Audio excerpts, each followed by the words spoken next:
April.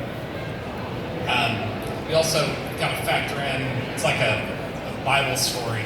We also have the winter storm in February of 2020, or excuse me, of 2021 that we saw the allocation for in April of 2021. And so that absolutely helped drive that down, but still a gain over prior year. And then after that, things take off, right? I think people felt like it was coming to an end. People were getting more comfortable with what was going on. Later on in the year, we started, or we had vaccination rates going up. And that's why we saw such impressive growth this year, and really unprecedented growth on the sales tax side during this year.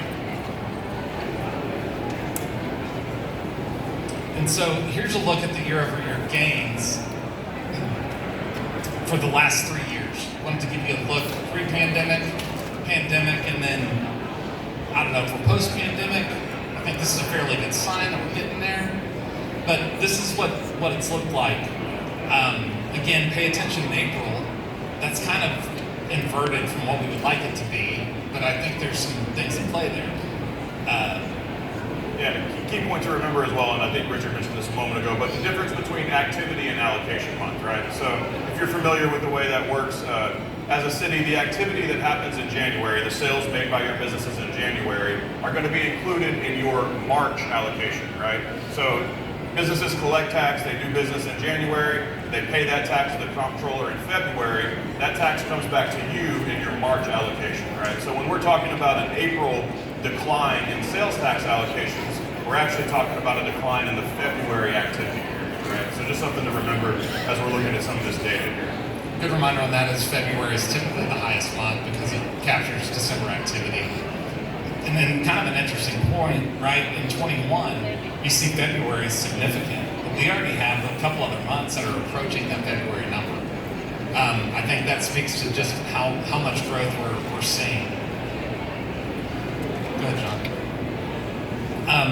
So we also wanted to give you a look at inside of some of the business groups that we talked about a little bit earlier, what general retail looks like and internet retail. They're kind of the inverse of each other, right? General retail, as it was getting shut down, brick and mortar stores were being closed. It took them a while to adapt to curbside pickup for goods. And at the same time, people that worked closer in the city were working from home now, and they were shopping for sport because there was nothing else to do, or going to the hardware store. I mean, it's kind of the story's in here. And so the question is are we gonna continue to see that kind of growth? Are people gonna go back to their old shopping patterns? And we're still kind of living through it, trying to determine that.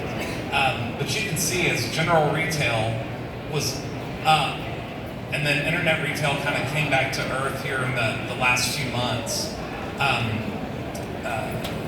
Yeah, the key takeaway here again is that inverse relationship, right? Right. You can see when we're talking about internet retail, we actually had some legislative changes back in late 2019 that really sent off the internet retail boom in sales tax, if you will. So late 2019, as comptroller, based on the South Dakota versus Wayfair decision, I don't know if that rings any bells for anybody, but basically what the comptroller was able to do is enforce remote sellers that do not have any physical presence in Texas, to collect the Texas sales tax. So that came on board at the very end of 2019. So all throughout 2020, we were seeing unprecedented growth in that internet retail market because these remote sellers and these marketplace providers were now having to collect tax. When previously, if you didn't have any physical nexus in Texas, you weren't responsible for collecting that tax. So we really saw a huge boom throughout 2020 on the internet. March, that's exactly right. Absolutely, and a key point to remember here, right? Because what we're seeing is really come March activity, which we can see here in the May, general retail took off again, right? March really seems to have been the turning point where we're seeing not only general retail, but also we'll touch on restaurants on the next slide here. That's when we started to see those booms. Yes, sir.